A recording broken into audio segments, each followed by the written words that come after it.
नमस्कार, मैं रवीश कुमार हूं।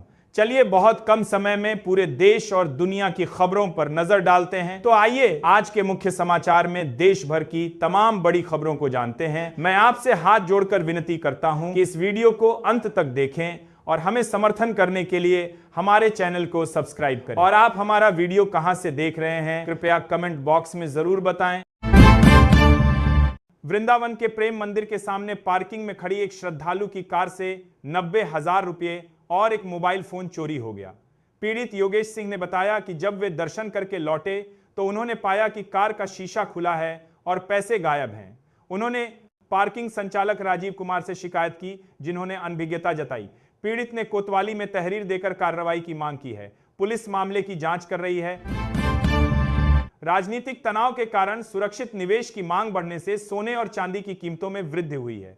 वित्त राज्य मंत्री पंकज चौधरी ने कहा कि इनकी कीमतें अंतर्राष्ट्रीय कीमतों, रुपये की विनिमय दर और टैरिफ से तय होती हैं। उन्होंने कहा कि सोने और चांदी की कीमतों में वृद्धि का रुझान देखा गया है, लेकिन इसका विभिन्न राज्यों और आबादी समूहों पर अलग अलग प्रभाव होता है। सरकार का मूल्य निर्धारण में कोई योगदान नहीं रहता है। अभिनेता अनुपम खेर अपने बेबाक अंदाज के लिए काफी जाने जाते हैं। अब अनुपम ने इंडिगो फ्लाइट कैंसिल होने पर नाराजगी जताई है और सोशल मीडिया पर एक वीडियो शेयर किया है। पूरा मामला क्या है, आइए जानते हैं। उत्तर प्रदेश में शिक्षा के अधिकार रैट के तहत 67,000 निजी स्कूलों में प्रवेश मिलेगा। इन स्कूलों में 25% सीटें आरक्षित होंगी, जिससे आर्थिक रूप से कमजोर परिवारों के बच्चों को लाभ होगा। यह योजना सुनिश्चित करती है कि हर बच्चे को शिक्षा प्राप्त करने का समान अवसर मिले। लखनऊ समेत पूरे राज्य में प्रवेश प्रक्रिया जल्द शुरू होगी। चंडीगढ़ के कचरे के पहाड़ का मुद्दा संसद में उठाया गया। कांग्रेस सांसद ने इस मामले को उठाया, जिसके बाद भाजपा की मेयर और प्रशासक निरीक्षण करने पहुंचे। यह मुद्दा डड्डू माजरा में कचरे के पहाड़ से संबंधित है, जिससे शहर में प्रदूषण और स्वास्थ्य संबंधी चिंताएं बढ़ रही हैं। इस समस्या के समाधान के लिए तत्काल कदम उठाने की मांग की गई है।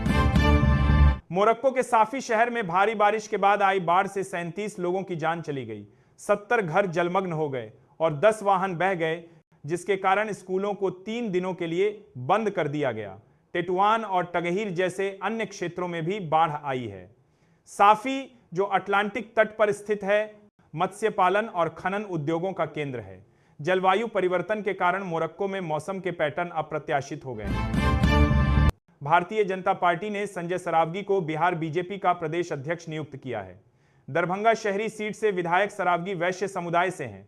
2005 से 2025 तक लगातार 6 चुनाव जीतने वाले सरावगी करोड़पति हैं, जिनकी संपत्ति हर 5 साल में लगभग दोगुनी हुई है। मुक्तसर के गांव बबियाना में बूथ कैप्चरिंग विवाद में ढिल्लों ने कांग्रेस प्रदेश प्रधान राजा वडिंग को जवाब दिया है। ढिल्लों ने वडिंग पर डिप्रेशन का शिकार होने का आरोप लगाया। यह विवाद बबियाना में हाल ही में हुई बूथ कैप्चरिंग की घटना के बाद और गर्मा गया है, जिसमें दोनों नेताओं के बीच आरोप प्रत्यारोप का दौर चल रहा है। प्रवर्तन निदेशालय ईडी ने यस बैंक के सह संस्थापक राणा कपूर से अनिल अंबानी समूह की कंपनियों के खिलाफ मनी लैंडरिंग जांच के तहत पूछताछ की। कपूर का बयान मनी लैंडरिंग एक्ट के तहत दर्ज किया गया। ईडी को कपूर और अंबानी के बीच क्विड प्रो को का संदेह है। यस बैंक का अनिल अंबानी समूह के प्रति 31 मार्च 2017 तक लगभग 6 करोड़ रुपए का एक्सपोजर था, जो बाद में बढ़कर 13 करोड़ रुपए हो गया। बिहार की राजनीति में एक नया मोड़ आया है, जिसमें सवाल उठ रहे हैं कि ओसामा साहब भी क्या विधानसभा समिति के सभापति हो सकते थे। मामला राजद नेता भाई वीरेंद्र तक ही क्यों सीमित रह गया, इस पर कई तरह की चर्चाएं हो रही हैं। राजनीतिक गलियारों में इस बात की गहराई से जांच हो रही है कि आखिर इस मामले की जड़ क्या है। रतलाम में यूरिया खाद की कमी से परेशान किसानों ने एमपी एग्रो गोदाम पर धरना दिया। किसानों ने यूरिया वितरण व्यवस्था में सुधार और नकद विक्रय केंद्र बढ़ाने की मांग की। कृषि विभाग ने टोकन सिस्टम लागू करने का आश्वासन दिया, जिसके बाद धरना समाप्त हुआ।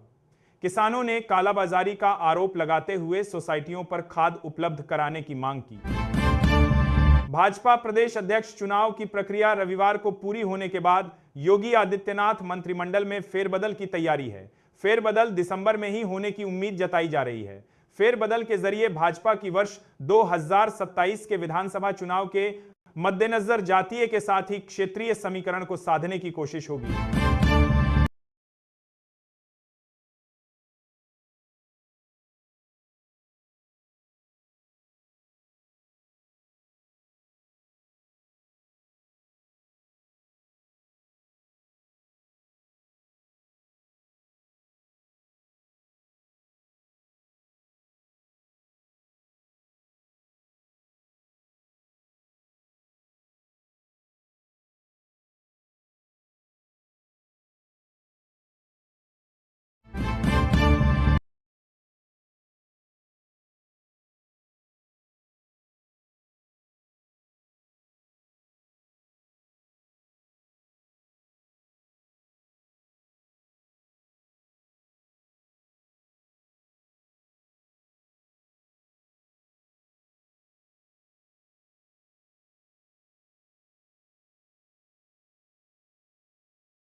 अधिकतर में कमेटी का गठन कर लिया गया है। उत्तराखंड के दसों गांव से 6 दिन 14 घंटे की पैदल यात्रा के बाद छत्रधारी श्री चालदा महासू महाराज पश्चिमी पहुंचे। हजारों भक्तों ने शिलाई में उनका स्वागत किया और पारंपरिक मंत्रोच्चारण के साथ उन्हें मंदिर में विराजमान किया गया। इस दौरान श्रद्धालुओं की आंखें नम थीं और जय महासू महाराज के जय घोष गूंज उठे। यात्रा में देवता की औसत गति 0.44 किलोमीटर प्रति घंटा रही। केंद्र सरकार ने उच्च शिक्षा में सुधार के लिए विकसित भारत शिक्षा अधिष्ठान विधेयक 2025 संसद में पेश किया है। इस विधेयक का उद्देश्य शिक्षा के नियमन, मान्यता और प्रशासन में बदलाव लाना है। विधेयक को संयुक्त संसदीय समिति शेक्यू के पास भेजा गया है। इसके तहत एक शीर्ष आयोग और 3 परिषदें बनाई जाएंगी जो शिक्षा प्रणाली को बेहतर बनाने, वैश्विक केंद्र बनाने और भारतीय ज्ञान को बढ़ावा देने पर काम करेंगी। बिहार और झारखंड में मिलेट्स श्रीअन्न की खेती में लगभग 50% तक गिरावट आई है। तिलका मांझी भागलपुर विश्वविद्यालय की रिपोर्ट के अनुसार किसान उत्पादन के बावजूद खरीदार नहीं मिलने से विमुख हो रहे हैं। रिपोर्ट में पंचायत स्तर पर प्रशिक्षण, गुणवत्ता युक्त बीज, सरकारी खरीद और मिड डे मील में शामिल करने जैसे सुझाव दिए गए हैं ताकि किसानों को उचित मूल्य मिल सके और खेती को बढ़ावा मिले। कौशांबी में सुरेंद्र हत्याकांड का पुलिस ने 24 घंटे में खुलासा किया। मृतक के सालों गुड्डू और गोलू ने अपने चचेरे भाई महेश के साथ मिलकर हत्या की क्योंकि सुरेंद्र को अपनी पत्नी के चरित्र पर शक था और वह उसे पीटता था। आरोपियों ने सुरेंद्र से उधार लिए पैसे वापस मांगने पर भी विवाद किया था। पुलिस ने आरोपियों को गिरफ्तार कर लिया है और वारदात में इस्तेमाल डंडा और मृतक का मोबाइल बरामद कर लिया है। गाजीपुर में डीडीओ ने एसआईआर अभियान में तेजी लाने के लिए अचानक निरीक्षण किया। उन्होंने गणना फॉर्म भरने की अंतिम तिथि निर्धारित की है। इस निरीक्षण का उद्देश्य अभियान को समय पर पूरा करना और कार्यों में तेजी लाना है, जिससे संबंधित विभागों को आवश्यक दिशा निर्देश दिए गए हैं। बिहार में अब बस, ऑटो और ट्रक जैसे सभी व्यावसायिक वाहनों में वीएलटीडी लगाना अनिवार्य होगा। परिवहन विभाग की समीक्षा बैठक में यह निर्णय लिया गया। परिवहन मंत्री श्रवण कुमार ने बताया कि वर्तमान में केवल 30-40% सार्वजनिक वाहनों में ही यह उपकरण लगा है। गति सीमा और रूट का पालन सुनिश्चित करने के लिए यह कदम उठाया गया है। उल्लंघन करने पर सख्त कार्रवाई की जाएगी। भारतीय प्रशासनिक सेवा के 2015 बैच के अधिकारी मनीष कुमार मीणा ने खान एवं भूतत्व विभाग के निदेशक पद पर योगदान कर दिया है। मीणा ने विभागीय अधिकारियों के साथ बैठक कर कार्यप्रणाली पर बात की। मीणा ने कहा कि खनन क्षेत्र को सुशासित एवं पारदर्शी बनाने के लिए प्रभावी कदम उठाए जाएंगे। अवैध खनन रोकने के लिए जिला प्रशासन के साथ समन्वय पर बल दिया गया। प्रधानमंत्री नरेंद्र मोदी जॉर्डन के 2 दिवसीय दौरे पर हैं, जहां अम्मान में जॉर्डन के प्रधानमंत्री जाफर हसन ने उनका स्वागत किया। इस यात्रा का उद्देश्य भारत और अरब देशों के बीच द्विपक्षीय संबंधों को मजबूत करना है। पीएम मोदी को किंग अब्दुल्ला द्वितीय बिन अल हुसैन ने आमंत्रित किया है। एयरपोर्ट पर उनका औपचारिक स्वागत किया गया। तय सीमा से अधिक गति से वाहन चलाने और 81 वर्षीय बुजुर्ग सिख महिला को कुचलने के मामले में जेल की सजा पाए 2 दोषियों में एक भारतवंशी भी शामिल है। मीडिया ने यह खबर दी। महिला उस समय हादसे की शिकार हुई जब वह गुरुद्वारा से अपने घर लौट रही थी। सुरिंदर कौर की 13 नवंबर 2022 को वाहन की चपेट में आने से मौत हो गई थी।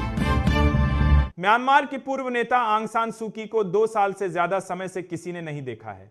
उनके बेटे किम एरिस को डर है कि कहीं उनकी मौत न हो चुकी हो। किम ने बताया कि 2021 के मिलिट्री तख्तापलट के बाद से मां से कोई सीधा संपर्क नहीं हुआ। उन्हें दिल, हड्डी और मसूड़ों की दिक्कतें हैं। भाजपा प्रदेश अध्यक्ष बाबूलाल मरांडी ने रिम्स परिसर में अवैध निर्माण के लिए भ्रष्ट सिस्टम को जिम्मेदार ठहराया है। उन्होंने हाईकोर्ट के आदेश पर निर्माण तोड़ने से प्रभावित लोगों को वैकल्पिक आवास देने और उनके बैंक लोन की गास्टीक अध्यक्ष बाबूलाल मरांडी। दिल्ली में बढ़ते प्रदूषण को लेकर आम आदमी पार्टी ने बीजेपी पर हमला बोला है। संजय सिंह ने संसद में चर्चा की मांग की और केंद्र सरकार पर लापरवाही का आरोप लगाया।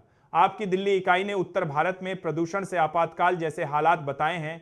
सिंगापुर उच्चायोग ने भी अपने नागरिकों को दिल्ली में प्रदूषण के प्रति आगाह किया है। समस्तीपुर जिले में बीपीएससी टीआरई 4 के माध्यम से 1086 शिक्षक पदों पर भर्ती होगी। शिक्षा विभाग ने प्राथमिक, माध्यमिक और उच्च माध्यमिक विद्यालयों में रिक्त पदों का ब्यौरा आयोग को भेज दिया है। प्राथमिक विद्यालयों में 170 और +2 विद्यालयों में 395 पद रिक्त हैं। भर्ती का नोटिफिकेशन 26 जनवरी 2026 तक जारी किया जाएगा।